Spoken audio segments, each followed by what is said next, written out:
नमस्कार मंडळी, तुमचं माझ्या कोकण प्रिया यूट्यूब चॅनलमध्ये हार्दिक स्वागत आहे।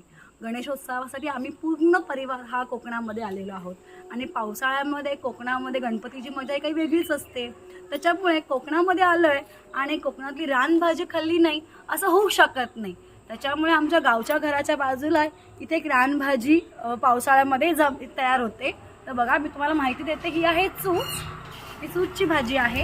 इथे आजीने ही हरभऱ्याची भाजी आणलेली आहे आणि इथे हा आहे कोवळा, त्याची भाजी खूप सुंदर होते।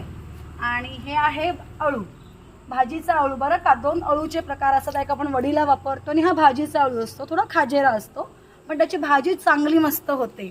संध्याकाळी या सगळ्या